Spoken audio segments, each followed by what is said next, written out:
Hello and welcome to the third installment of the final exam reviews for Calculus 3208 from CDLI. Today we're going to be talking about, or in this session we're going to be talking about function operations again, and this is the last section of that first unit on pre-calculus.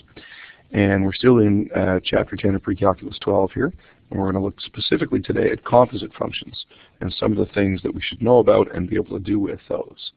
Alrighty, so composite functions, first of all, we're going to look at what they are and what are some of the things we can tackle in that regard.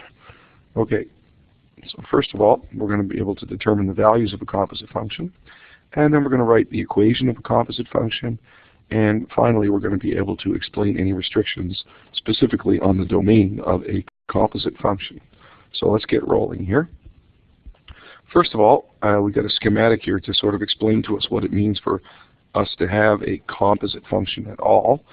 So let's get the idea for that. So first of all, a composite function is, well, let's think about what a function is and see how we can deal with that first. So we've got a schematic with three ovals here, and let's look at this first oval and the values that are in there as being all the possible values we can have of a variable x. Then what we're going to do is we're going to follow the function f to see what it does to the values of x. So we're going to apply the function f to the values of x, and what that will do is it will produce a whole new set of values that we're going to call f of x. So these f of x values are the second oval. So let's track one of the values and see how we got from one to the other. So we'll start with this -2, and if I apply f of x, our equation that we're given here for f of x is that it's supposed to be 3x minus 1. So that'll be 3 times -2 minus 1, which equals -7 that we have right over here. So the function f took the input value of -2 and it turned it into the output value over here of -7. All right. So what we do if we want to create a composite function, or we're sort of where it comes from really, is after we have our value for f of x, then we're going to apply another function right on top of that, starting from where we ended up with f of x and seeing where we end up from there. So let's do that. We're going to take this function g and we're going to apply it and figure out where we end up, but we're not going to go all the way back to the values of x that we had. We're going to start the function g from the set that we had that we called f of x. So we're going to take the -7 that we had for our result already, and we're going to apply g of x to that. And g of x, we can see up here, is the function x squared. So we've got to take -7, and we've got to square it according to g, and -7 squared gives us a positive 49 over here. So what we've done is we started all the way with an input value of -2 in our set of x, and we've applied f to give us -7, and then in sequence we've applied g to give us 49. So the idea of a composite function is that it should be another way to represent this so that we could start from x and go all the way directly across to g of x, or g of f of x is what we usually call it, and skip the fact that we had two separate steps to get there. So the composite function g of f of x applies both g and f in a single step. And so there are lots of different ways that we can do that. We can do that algebraically, numerically, graphically, etc. And we're going to look at some of those details today. So first thing we want to notice is the notation. This notation g of f, this one we use right here has a little circle in it, and this circle is actually a circle. It's not a dot. So be careful how you write that out, because it's a subtle difference in notation.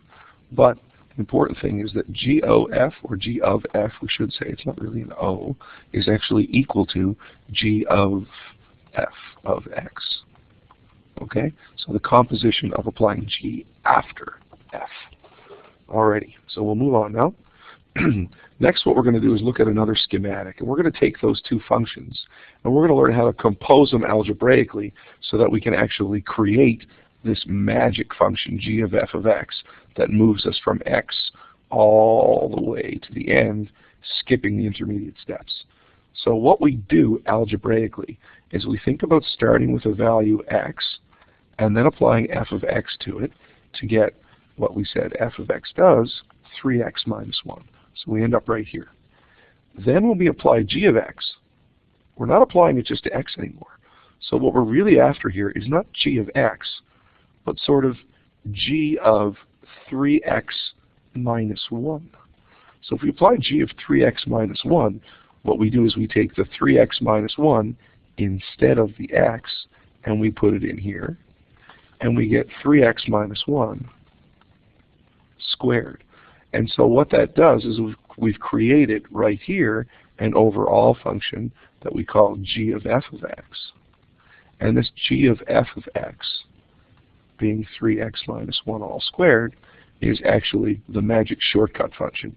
So we could apply 3x minus 1 in sequence, and then after we have our 3x minus 1, we could apply x squared to that, or the squaring of it to that, to get this one with any number we chose for x and work our way through.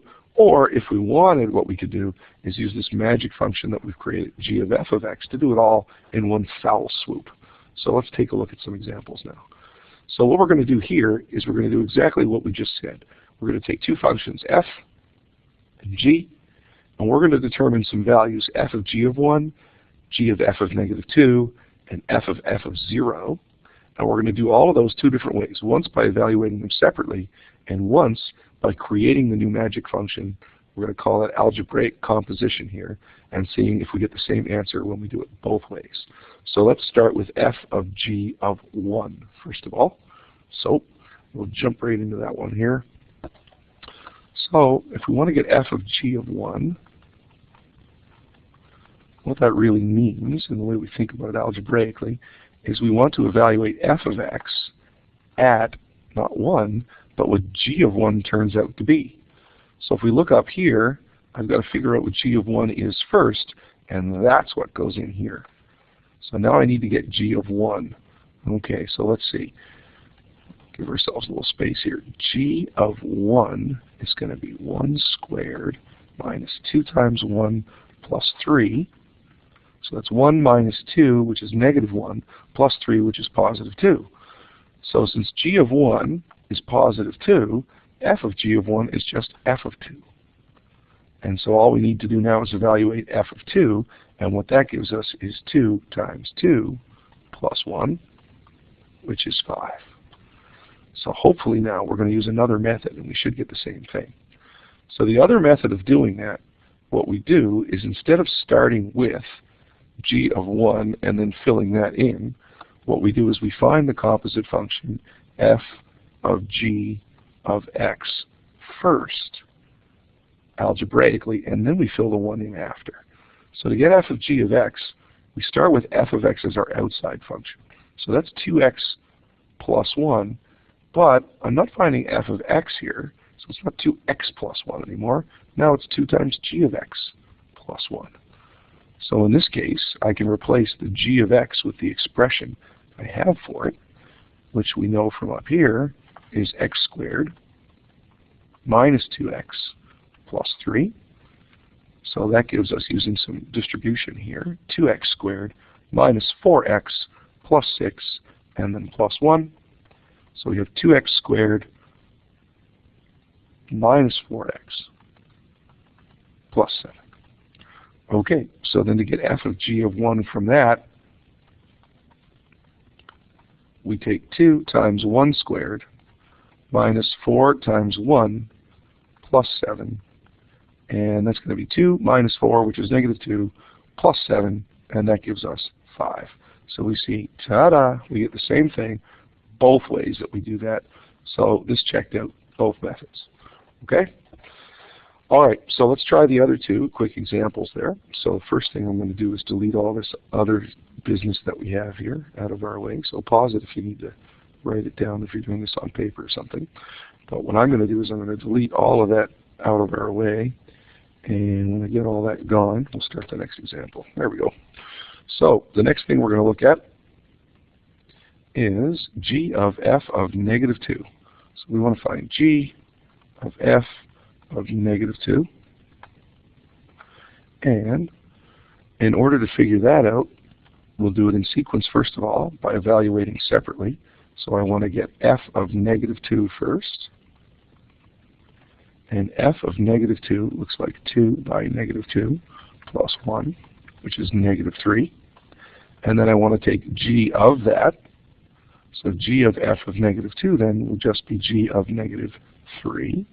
And g of -3 is going to be -3 squared minus 2 times -3 plus 3. So that gives us 9 and 6 and 3, and altogether that's 18. So let's try it using our second method. With algebraic composition now, I want to get my function g of f of x first. So to do that, I want to start with g, and g says take the stuff and square it, and then subtract 2 times the stuff, and then add 3. And the stuff in this case is f of x, which happens to be 2x plus 1. So I'm filling that in everywhere I would see an x in my original equation, g. All right, so doing the algebra here, we're going to get 4x squared plus 4x plus 1 minus 4x minus 2 plus 3. And that gives us a grand total of 4x squared. The 4x's will cancel out because one's negative and one's positive. And then we've got 1 plus 3 is 4 minus 2 is 2. So 4x squared plus 2. So then to get g of f of -2, we're going to have 4 times -2 squared plus 2. So -2 squared is 4. 4 times 4 is 16. Adding 2 gives us 18. And we see once again that we have the same thing, whether we do them in sequence, applying one function at a time, or using the algebraic composition. Okay? So now what we'll do is get rid of all this business, and we'll move on to our third and final part of this example. So the third and final thing we have to tackle here is f of 0. What in the heck do we mean when we say f of stuff? Well, this is what it means. If I want to take f of 0, well, I'm going to evaluate two functions in sequence. It just so happens that they're both the same function here. So the first thing I need to get is f of 0. So let's get f of 0. That's going to be 2 times 0 plus 1, which is 1. So then to get f of that, f of 0 business, I just want f of 1. So f of 1 is now 2 times 1 plus 1, which, as far as I can tell, should be about 3. All right, so let's try it the other way. Let's see if we can create a function, and kind of a funny one, f of x, that is composed of itself. So we take f of x, and we leave space for the junk here, and then we fill the function back into itself like that. So this is going to give us 4x plus 2 plus 1, or 4x plus 3. So then, to get f of 0, all I'm going to do is take 4 times 0 plus 3, and that gives us a grand total of 3. And ta-da! Once again, we got the same answer doing it two different ways. Okay? So that's how we evaluate composite functions using the two different methods. Next thing we have to tackle is really the trickiest part about this, and it's not so hard to do on paper, but the concept of it is a little bit strange. So we're going to take two different functions this time. One is called f of x, and it's defined as the square root of x, and the other one is g of x, which is 5x plus 2. And what we're going to do with those is a couple of things. First of all, we're going to find out what the composed equations are, or what the composite function f of g of x, or the fog function is, and then g of f of x, or the Goff function. Those aren't technical terms. Please don't tell anybody I called them that. Just kidding. So then we've got to find the domain of both of those, f of g, and the domain of g of f. And that's the tricky business. So what we're going to do is we're going to start by finding f of g, and then we'll find g of f.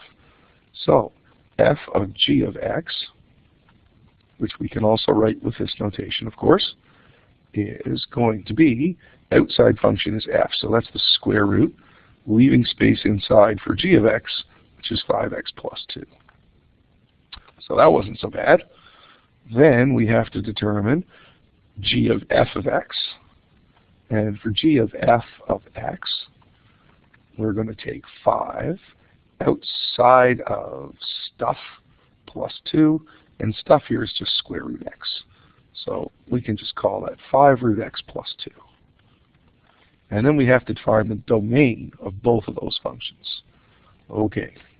Now, in words, there's a really complicated way to think about the domain of a composite function.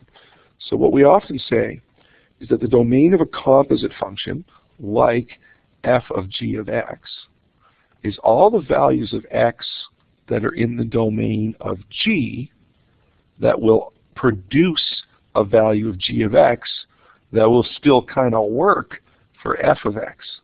What does that mean? Well, it means you can only choose values of x that are first of all in the domain of g. No problem. Then after you compute g of x, you're not allowed to use any of the original values if the value of g of x they gave you won't work at all with f of x. So in this case, we can think about those in very complicated terms, or we can just look at the composite functions that we've created here and here and find out what their domains are, because we should know a fair bit about square root functions from our work in MA3208 anyway. So what we're going to do here is we're going to find out where is this function going to have its domain hanging around. Well, it's a square root function, so as long as this business underneath the square root sign is 0 or positive, so we can say 5x plus 2 has to be bigger than or equal to 0, then we're going to be a-okay. And a quick rearrangement there tells me that that means x has to be greater than or equal to negative 2/5. So if we're greater than or equal to negative 2/5, we can write our domain here in interval notation. That's my favorite. So we're going to start by saying x is an element of negative 2/5, and we're going to go all the way up to positive infinity. And that's what that means, to be greater than or equal to negative 2/5. Okay, for the other guy, the only place that this function isn't going to work is when the square root business inside doesn't work. And the reason for that is our outside function here is defined at all real values x, so it doesn't really matter. So we're only concerned about the inside one here, and that only works when x is a positive or when x is 0. So what that tells us is that our domain for that one will be starting in interval notation at 0 included, and can go all the way on until the cows come home. And I don't know about your cows, but sometimes they wander quite a distance. Alrighty, let's take a look at a couple of test or exam type questions that you might encounter that deal with these kinds of things. The first one is a classic example. You look at square root function and x squared function, and you have to figure out what's the domain of the composition both ways. Lots of textbooks use this, lots of teachers use this. It's a good example. So let's first of all look at the functions that they're asking us about here. F of g, so that's going to be the square root of x squared, which just gives us x if we simplify it. But we always have to be careful about simplified things, and we're going to learn a good lesson about that here today. And then we're going to take g of f of x, and that's going to be the square root is the inside function this time. And then we apply the g as the outside function, which means we have to square it. And really, if we simplify, that's the same thing again. Now, if we were in a hurry and we were taking a test and we didn't know any better, or we weren't being careful, or what have you, we might be tempted to think, wait a minute, if we have x here and x there, I'm pretty sure that that's defined everywhere, and you might jump to the conclusion that this is your solution. Well, you'd be wrong, but not without warrant, because that's a very common thing for people to make mistakes with. So let's get away from that as quickly as we can. And what we're going to do instead is we're going to look a little more carefully at these functions. The simplified version that we have here and here is true, sort of. In the first one, yeah, it's always okay. Let's think about the composed version of it that we have right here. If I take any value of x at all, and I fill it in there, the first thing I'm going to do is square it. So whether it's a negative, it's 0, or it's positive, when I square it, I'm either going to get 0 or a positive. which means it's not going to be very difficult at all for me to take the square root. In fact, it'll work for everything. So for that first function that we have, yeah, we're A-OK no matter what value of x we have. So any real number is super. However, in this second one, if I think about the two functions about how they could be composed in sequence, I can only use the inside function when x is a number that's 0 or positive. And if I'm only allowed to use greater than or equal to 0 values there, then I'm not going to be able to compute my overall composite function because with anything that's negative, because I can't even start off with a negative. So even though I square it in the end, I'm not going to get a value that I can even square if I'm using something negative, not in the real numbers anyway. So what we have to do is we have to stick with only values that are greater than or equal to 0 for that one. So a better answer to this question would, of course, be A. All right, let's look at the next one. So here we're given two functions, f of x and g of x, and we're asked to find the simplified equations for the Fogg function and the Goff. So f of g of x and g of f of x. So let's get right down to it. F of g of x here is going to be equal to, well, I take f as my outside function. So 2 times some stuff squared minus 3 times some stuff plus 6. And the stuff, of course, is 5x minus 7, which is our g function. Got to be really careful here. The part about this that people forget is, and I see it with my own students and I see it with other folks all the time, is right here, no problem. Everybody sticks that first g of x into the first place they see an x over here. But sometimes they forget this one and they just write minus 3x. Wherever you see an x in the outside function, you have to fill in the inside function into all of those places. So that's the real lesson with this that we have to be careful about. So this is going to give us 2, and then we'll do some algebra. So 5x squared is going to be 25x squared. And then combining like terms in a hurry, we get negative 35x and minus 35x that we're going to add up to 70x briefly. And then 7 squared is plus 49. And negative 3 outside of that stuff will be minus 15x and then plus 21. And then we add 6 on the end. So this is going to give us 50x squared. This is minus 70 times 2. So that's going to give me minus 140x plus 98. And then minus 15x plus 21 plus 6. And let's collect the rest of our like terms now. So we have 50x squared minus 155x, that's a lot of x, and then we have 98 plus 21 plus 6, so that's going to be 98 plus 27, which when I went to school was 125, and I hope it still is. So that gives us the first one, f of g. Okay? So if you're taking notes and you're writing things down, ooh, look at that, x doesn't look like a real x there, does it? If you're taking notes and you're writing this stuff down, pause it for a second, copy that. And what I'm going to do is I'm going to get rid of it so we can look at f, or g of f now. Okay, so we'll let that one go, and now we'll go after g of f of x.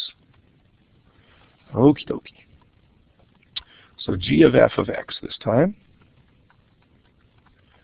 Well, we start with g as our outside function, leaving lots of space for the inside stuff because it's quadratic, and we need to fit all 3 terms in there. So we've got 2x squared minus 3x plus 6, and using distribution with this 5, we have 10x squared minus 15x plus 30, and then we're going to subtract 7 on the end.